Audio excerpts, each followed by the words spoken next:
Ladies and gentlemen, my name is Brandon Alexander, your host with the most, with multiple different companies and friend to many and enemy of others. I am sitting here today with a person I've known for quite a long time, somebody I would not only consider a friend, but a personal advice giver, guidance counselor. I've come to you with many different issues. Man of many hats. There you go. The one, the only Storm Thomas. And Storm Thomas is on his farewell tour, which I believe you told me concludes in June 4th, in the middle of the summer. Let's just jump right into it, man. Why are we stepping away from the ring after the amazing career that you've had? Thank you. Yeah, it's been a great ride. I've had a lot of fun with it. It's been 11 and a half years, but I've done almost everything I ever set out to do and then some. I've worked for all of the major companies in one form or fashion. I've been an extra for every single one. I've done matches. I had a 3-day performance center tryout. But with the state of the business today, nobody's really hiring full-time for mid-30s indie guys. And I get it. I respect it. I'm not mad at the business at all. But anything that I do from here on out, I could go to any other company in the country, in the world for that matter. Everybody's already seen Storm overcome the odds. Everybody's already seen Storm win championships. Everything I do from here on out's a rerun. So if I love the business, like I say I love the business, and if I want to give back and leave it better than I found it, sometimes the best way to do that is to remove yourself. And I feel like that's where I'm at right now, is I need to remove myself from those main event spots, from those title spots. I'm not going to be the 40-year-old guy that's putting over the young guys. If I really want to put them over, I got to get out of their way and not take their bookings. So that's the biggest driving force of why I'm stepping away from in-ring competition this summer. That very fair, very shocking, very professional answer. A lot of people don't have the same coup that you have. You've always been very professional, very forthcoming, and very honest. And that's probably the most honest answer to why somebody is leading professional wrestling that I've ever heard, honestly. Look, there's no secret. Like, I've told this story 100 times. I never sought out wrestling. Wrestling found me. And when I go back to Iowa in June 4th and I hang it up, it'll all come full circle. The guy who broke me in is going to be the guy that sends me away. And it's not for any other reason other than that's the way I want to do it. You know, I have no reason to not be honest about it. I have no reason to stand in the way anymore because I accomplished so much more than I ever set out to. My original goal with this, Brandon, was literally just to gain the respect of those who came before me. The Steve Kearns, the Bob Cooks, the guys, the Brian Blairs, all the guys in the Tampa area that kind of grew up to be a little bit. When I moved to Florida and said, here, why don't I introduce you to this guy? Let me connect you with that guy. All I wanted to do was earn their respect, right? Yep. But the PC tryout, Impact Plus tapings, the AEWs, the Cauliflower Alley Club induction, all that stuff, Hall of Fame. all of that stuff wouldn't happen if it wasn't for where I started in Iowa. And again, if I've already accomplished more than I set out to, what more is left to be done? Correct.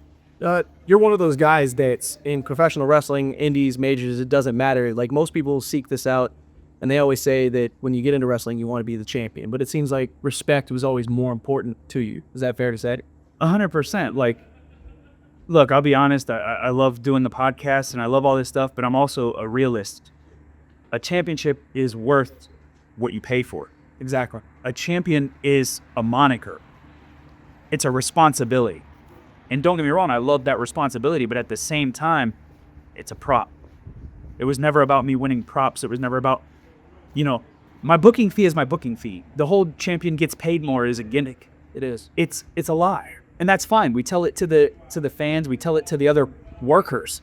And sometimes even the workers have to leave the work. But my booking fee is my booking fee, whether I'm the first or the last, whether I'm the champion, whether I'm the challenger. It's not ever been about the money. It's never been about the T-shirts.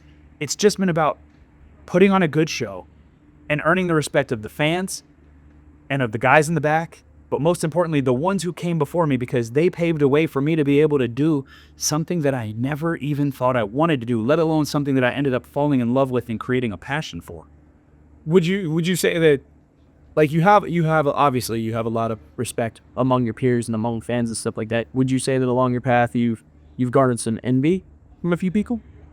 Of course. I mean, whether it's positive envy, whether it's negative envy, it's there. Like, yeah, I've gained respect, but I've also gained people who just don't like me because of the way I do what I do. But you know what? At the end of the day, that's fine. I'm not everybody's cup of tea, and I'm real enough to understand, and I'm real enough to accept that. And to be honest, if I've ever rubbed anybody the wrong way, I'm sorry. That was never my intent. You know, my intent was to put on a good show. My intent was to, you know, yeah, I've been a babyface my whole career. You know, I did the heel thing for a little bit, but it just, nobody bought into it. So, yeah, I sell a bunch of t-shirts and people get mad about that. I sell pictures and stickers but here's the thing. Don't be mad. All I'm doing is giving a blueprint. I've never said don't take my ideas. Take them, run with them. Make a coloring book, sell them for cheap. Kids will buy them. Do the headbands, they love it. Stickers, all that stuff. The buddies, the wrestling buddies. The Slam Buddies sold out. You know, I sold those out in less than 6 months. And yeah, there's been a lot of people who have, whether it's jealousy, envy, whatever you want to call it, that was never the intent. You know, anytime somebody's ever come up and said, hey, Storm, can you watch my match? Hey, Storm, can you give me feedback? Hey, Storm, what do you think about this? I've been very honest, and I'll watch, and I'm always going to give critique. And again, if my reason for leaving is to give back to the young guys, I hope somebody pulls back the curtain and sees that I've been the same guy the whole time. I've always wanted to help the younger guys because I didn't have help when I started. People didn't like the fact that I wasn't trained by a big name. I learned from a bunch of indie guys in a tiny little crap hole building in Wellman, Iowa. I don't know that. Nobody does. And that's the point. Like, when I got here, I was the self-taught indie guy that nobody took serious. And I'm not going to name drop, but there were a lot of guys who you and I both have had our run-ins with, and you know who I'm talking about, who didn't want to give me an opportunity until they and I got in the ring, and I showed them that I can outwork them. Exactly. So, for what it's worth, all I've ever wanted to do is give back. And that's what this whole farewell tour is about. And I think that's fun that. And the show, I don't know, how many years you've been partying? 11 and a half. 11 and like half years. You've been up and down the road many times. Yeah, times you stayed probably a lot longer than you wanted to, but you've also made your mark in that specific place. DCCW being one of those places that you've gone and you've been the champion, then you've not been the champion, then you've been the champion again, and then, you know, I feel like it's because Jake Logan kind of cameoing behind the camera right now. I don't know who that guy is and what his name is. But with all the memories you've made in the past 11 years, what would you say, I know you've had a lot of them, what would you say, not only your best match, but your most fun match? Unless they're one is no, you use a brand. It's putting me on the spot because I've had hundreds of matches. And I don't mean best match, like biggest crowd, like, right, you know, most money you've ever made. I'm talking like the best match you feel like you went out there from the time you exited Kurji to the time the final bell rang, and you thought if you just smooth it all the way through, like, what was the best match you've ever made? I would have to say it was last year, again in Iowa, Bridge City Slam 3 in Ottumwa, Iowa. I wrestled JTG. Oh yeah. And you know, when you're in the ring with a guy who's just as good, if not better than you, they bring you up to that next level. But also, being in front of that home crowd that I had, there were over 600 tickets sold. The place was packed wall to wall. And there were legitimate legends on that show doing signings. And as soon as I came back through the curtain, and I will never forget this, I overheard a conversation I probably wasn't supposed to hear. Rikishi grabbed the promoter by the shirt and he said, hey, that kid is the best worker you have on this card. And you need to get him here every show you have, and that's your champion. Now, little did Rikishi know I've already been their champion. But in my eyes, he's always been like the godfather of the Samoan dynasty, right? Like when you think about the Samoan dynasty, you think about Rikishi. You think about The Rock. You think about those guys who led that era. And for a guy like that to even say that kind of a word about me meant a lot. But the match itself, it wasn't flawless, but it was very smooth. The movements, the transition, it's all right. But more importantly, the roller coaster that we took the fans on. Because the chants and They wanted Jay to go over. They wanted me to go over. They wanted him to beat me. They wanted me to beat him. There was just so much back and forth in that match that it got emotional again. And when it gets emotional for the guys who are performing, that's when you know something real and something magical just happened. Fantastic answer. Again, you know, as you said, to get the adulation from someone who is a part of the Samoan dynasty, who is, for all intents and purposes, just one of the best minds in the business, and has come from a family of so many people. Or you know, look at right now, Roman Reigns. You got rest in peace. Yokozuna, Rosie, Jamal. That bloodline goes deep. It's to get the adulation from somebody like that. That's the ultimate respect, in my 100%. Now the second part of that question was, what was your most fun match you've ever had? Have you ever wrestled a clown? No, never wrestled a clown. I'll tell you, I think one of the most fun matches I ever had was a few years back. It was in Deerfield Beach, and it was a triple threat. It was me, Billy Gunn, and Austin Theory. And I know where you're going with this. And Billy is just the absolute best at milking time for no reason, or just getting that crowd interaction that doesn't necessarily need to happen until it happens and you realize you needed that to happen.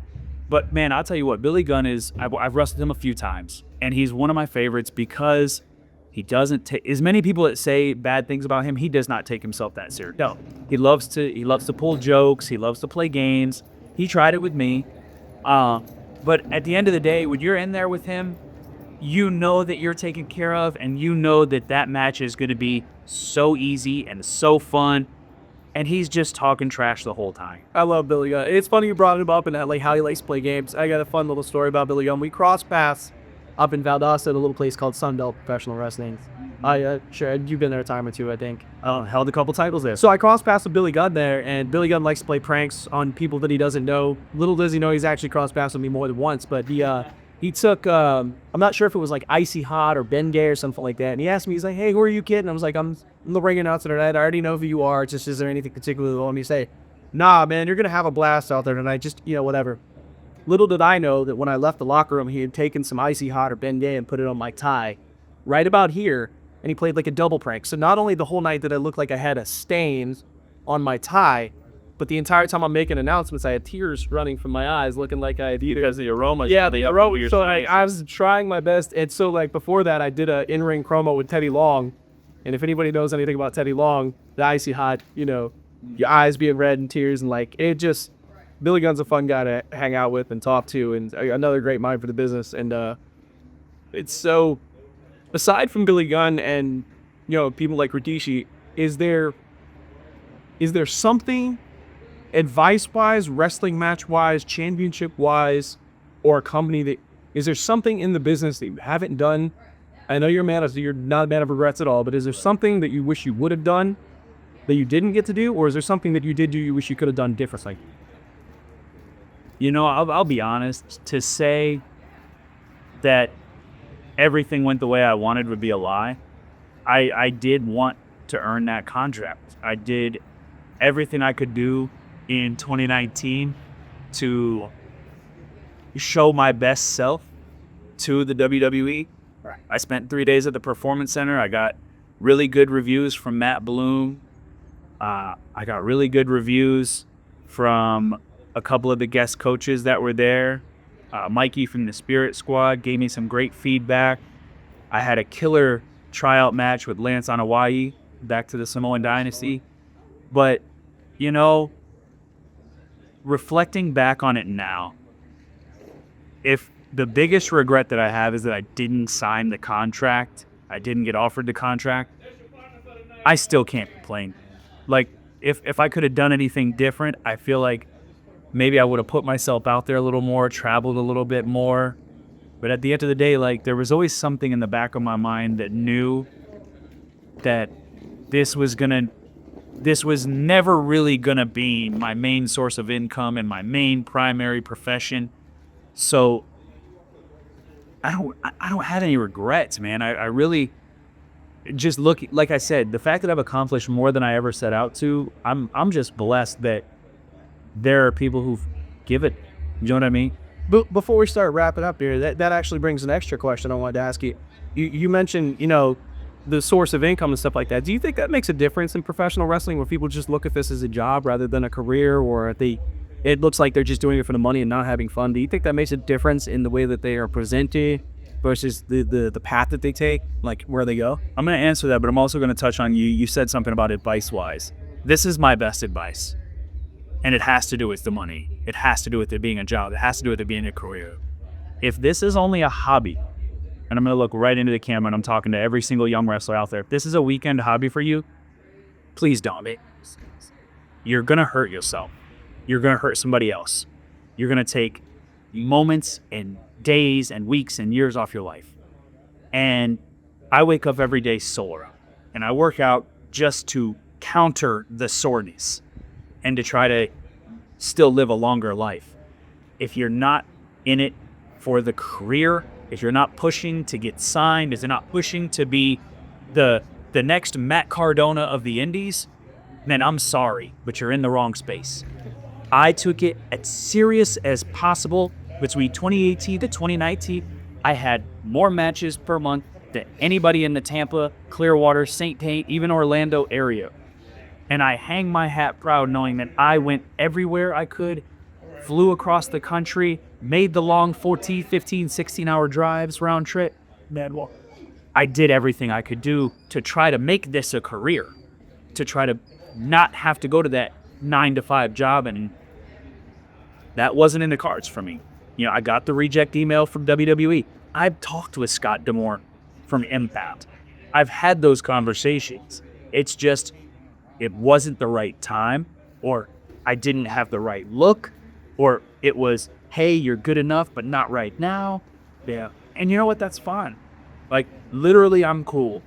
I can go to bed June 4th in a hotel room when I'm done, and I'm going to know that I gave everything I could back. I'm going to give, I'm going to give, I'm going to give. Tonight, I'm going to give. Next week, I'm going to give. June 4th, I'm going to give back, and I'm going to walk away with my head so high, there's no way I'll be able to say that I need one more match. It's a very private moment. I wish that could be a fly on the wall to see that, and because after everything you've accomplished and all the advice you've given and the roads that you've traveled, I'm pretty sure you're going to have that moment of clarity where, like, it's going to suck for a second. You're like, man, this is over. And then after that, you're going to, like, have that moment of peace and just solace that comes over you. Like, it's over, and I've left my mark, and hopefully the people understand that I've left it better than when I got there. And that's one of the things that I admire about you, is that every single place we cross paths, no matter what company it is, no matter what locker room we share, that seems to be the same attitude that you have always had. I've pulled you aside multiple times, and we've had conversations. Some conversations, you said things to me that I didn't like, and I said things to you that you may never like. But we've always come out of it having better understanding for the situation, no matter where we are. And that's one of the things that I've always respected about you. And I wish that more people in the business, especially on the indie scene when they're coming up, they put the egos aside and had that same type of passion and understanding for what people are saying. They criticize. You've always been one to take criticism and just kind of run with it. You're never a, after you guys have to do whatever I want to do, you've always been like, what would you like? This is your company, you're the booker, you're the promoter. What do you want to see tonight? That's exactly the thing, though. And as entertainers, it's easy to get lost in our own psyche and start to feel we're bigger than everything else. But what people don't understand is Storm Thomas is not bigger than professional wrestling. Nobody is bigger than professional wrestling on any level. I'm not bigger than DCCW. I'm not. Because at any given moment, if I drop the bird and I tell them I don't want to do business the way they don't want to do it, they don't got to book me next time. I don't book you anymore. Whether I'm the champion or not, they don't have to book me. Nobody has to book me. And let's be honest, I've been doing this for 11 and a half years. My rate has increased every year. I'm not cheap. You've heard it. It's no secret. It's no secret. So at the end of the day, if I want to make that money, I need to ask the person who's paying what they want done. But here's the secret. If you can think, pay attention. definitely. If you offer your services in the right way, instead of looking at yourself first and you look at the company first. What can I do to better this company? How can I leave this quality better than I found it? They're going to bring you back every time because they know you have the company's best interest at heart and you're not just out here playing ball for yourself. And you're good for business.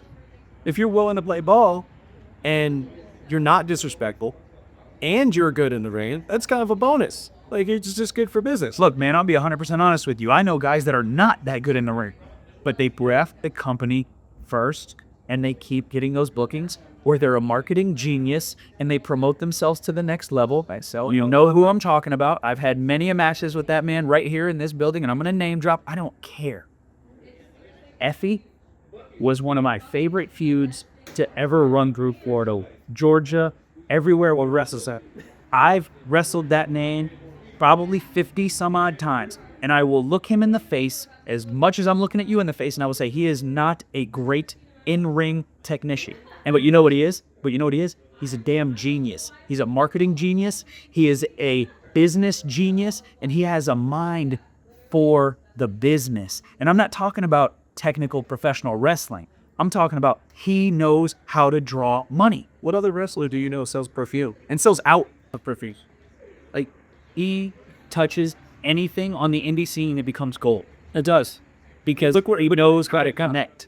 Look at where Epi has landed now in the whole GCW thing with Jeff Jarrett. We sold out the Hammerstein Ballroom. Hammerstein Ballroom. Like, I can only dream. You're talking about a kid who at one point we were happy to sell 100 tickets in a small town called Pavo, Georgia. And him and I did business that back then was untouchable. Yeah. Even in this build. Well, Storm, before we start wrapping it up, man, you've been up and down the road. I can repeat myself over and over again. You've said many people have watched your matches and stuff, and you've said the same stuff many different times and many different interpretations and different people to understand. You've earned the adulation that you have. You've earned the respect that you have. And tonight is one of those nights where, make sure it's not wrong, but, you know, you do the professional wrestling tradition of going out on your bath. Yeah, is there anything, because this is going out after, so he'll see it after, is there anything you want to say to the young people that are coming up again, and having advice for anybody? If you could leave one lasting a quote or mark on the professional wrestling world, especially here in DCCW, especially in Florida, especially across the nation, what would that be? And then I'll let you have your final words and we'll wrap it out. It's 2 polls. I want people to realize they are not bigger than the business. I know I already said that, but I need to drive it home. If you care about something, you give it your all until you can no longer give your all, which is where I'm at. And then you follow that next old saying that your forefathers before you said. If you truly love something, sometimes the best way to show that love is to let it go. And that's what I'm going to do tonight. And nobody knows, except you, me, and the promoter, that in a surprise victory, I'm going to lay down for Marquise Carter. DFC, I want you to take the raise. We'll be to take this cheap, and I want you to take DCCW to heights that I wasn't able to. Those are big shoes to put open. But I know if anybody can do it, it's you. That's why I handpicked you. Under all of the circumstances and all of the roadblocks that got in the way, the universe aligned itself for this match to happen tonight that was not supposed to happen. And I'm doing, in my heart, what I believe is the right thing. And I am passing the proverbial torch, or title. And I am giving it to a man who can take it to different heights.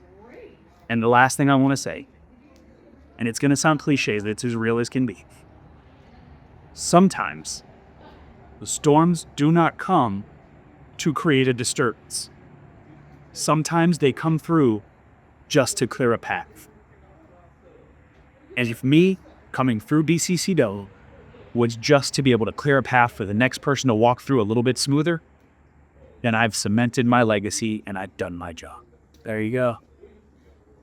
Storm, well, you know what, Tony, it's been an absolute honor to know you. And just because you're done wrestling, that doesn't mean we're done being friends, but thank you, not at all, for 11 years, Thank you for coming through and clearing the path for people, as you just said.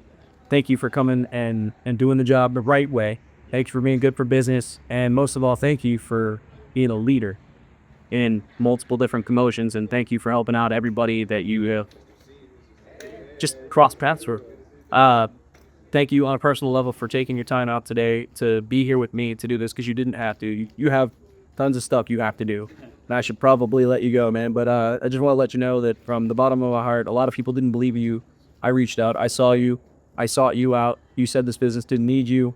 So that was a fact. And we're losing a good one. So thank you so much. I'm going to let you go do your thing. And congrats on what you're doing tonight. And well, yeah, see.